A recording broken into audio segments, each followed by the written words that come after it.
जय श्रीमन नारायण। ए पर जे टिप्पणी हम करे जा रहल बा रामानुजदास श्रीमान गट्टू वेणुगोपाल स्वामी जी के द्वारा दिहल गयल बा। अध्याय 11 विश्वरूप संदर्शन योग श्लोक 15।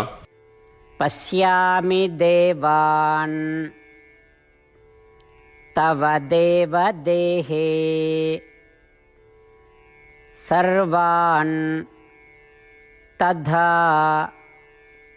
भूतविशेष संघान् ब्रह्माणमीशं कमलासनस्थं ऋषींश्च सर्वान् उरगांश्च दिव्यान्। ओम। गीताचार्य श्री कृष्ण परमात्मा अर्जुन समेत हमनी सब के विश्व रूप संदर्शन योग सिखा रहल बानी। वो क्रम में अर्जुन श्री कृष्ण परमात्मा से प्रार्थना कर रहल बाड़े कि हे देवों के देव, हे परमेश्वर, हे श्री कृष्ण, तोहार दिव्य लौकिक देह में सब देवता के देखत बानी, सब प्राणी के अनगिनत संख्या देखत बानी, कमल पर बैठल 4 मुख वाले ब्रह्मा के देखत बानी और शिव जी के भी तोहार आज्ञा के पालन करत देखत बानी। हे श्री कृष्ण, हम सब महर्षि दिव्य चमकत बासुकी के और सब नाग के भी आपन दिव्य विश्व रूप में देखत बानी। यही तरह अर्जुन विश्व रूप में जौन विशेषता देखत बाड़न ओकर वर्णन कर रहल बाड़े। हमनी के श्री कृष्ण के विश्व रूप में भी ई बात के ध्यान में रखे के कोशिश कही जाए।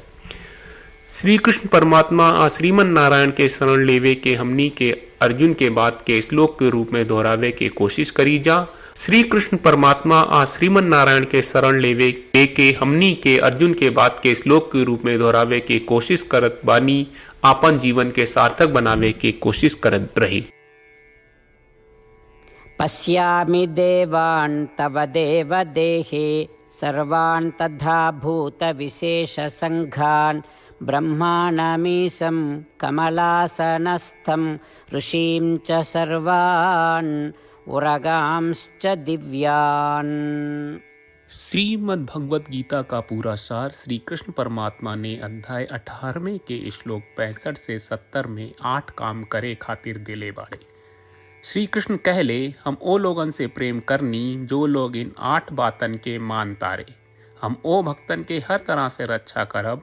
श्री कृष्ण परमात्मा के द्वारा बोलल गईल संपूर्ण भगवत गीता सुनला के बाद अर्जुन कहले, करिष्ये वचनम त्वा, जेके मतलब बा कृष्ण मैं वही करब जौन आप कही।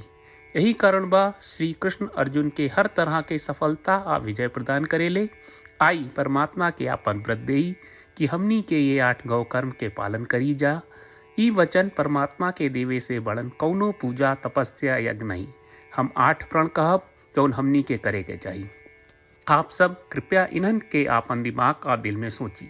श्री कृष्ण के आपन वचन देवे के ई तरीका में हमनी सबकी कल्पना करे के चाहिए कि श्री कृष्ण का चेहरा खुशी से चमकत बा और खुशी के एहसास करत बा। जय श्रीमन नारायण। यहाँ हमनी के 8 वादा बा।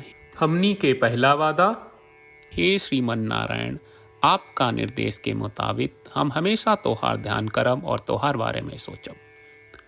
हमनी के दूसरा वादा, हे श्रीमन नारायण, आपका सलाह का अनुसार हम हमेशा आपका भक्त रहब। हमनी के तीसरा वादा, हे श्रीमन नारायण, हम आपन सब काम तोहरा सेवा के रूप में और तोहरा संतुष्टि खातिर करब। हमनी के चौथा वादा, हे श्रीमन नारायण, जैस की आप माने के कहले रहलू, हमरा बहुत विश्वास बा कि हम आपके होई और हम हमेशा आपन दोनों हाथ जोड़ के आपके नमस्कार करब और आपकी पूजा करब।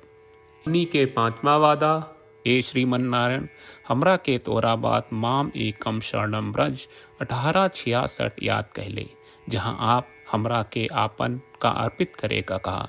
श्रीमन नारायण, मैं हमेशा तोहरे शरण में रहब।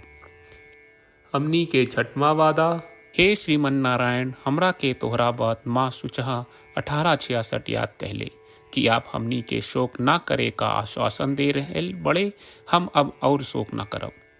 हमनी के 7वां वादा, हे श्रीमन नारायण, आपने हमरा खातिर श्रीमद् भगवत गीता के वितरण करके हम सबके कृपा कहले और आशीर्वाद दहले बा।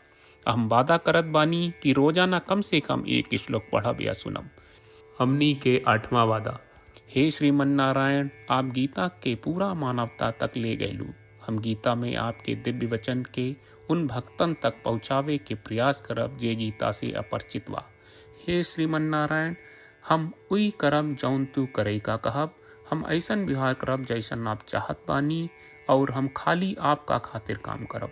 श्रीमन नारायण के रोज आपन वचन देहल कि हम ओइस करब जैस आप कहत बानी, ई अपने आप में बड़न पूजा बा। श्रीमन नारायण, करशे वचनम त्वा। श्रीमन नारायण, हम तोरे निर्देश के मुताबिक काम करब। सर्वम श्री कृष्ण अर्पणम अस्तु। जय श्रीमन नारायण। पश्यामि देवान्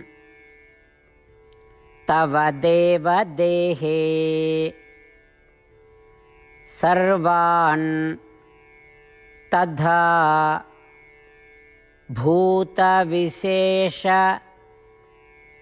संघान् ब्रह्माणमीशं कमलासनस्थं ऋषींश्च सर्वान् उरगांश्च